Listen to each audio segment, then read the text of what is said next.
xoay nha cô Vy nha.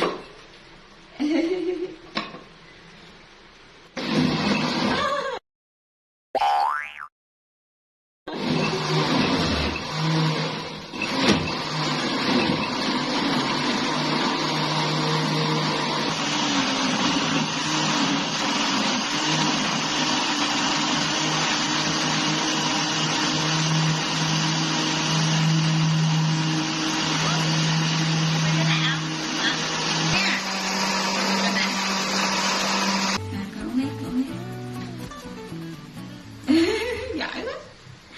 Ngon quá hả?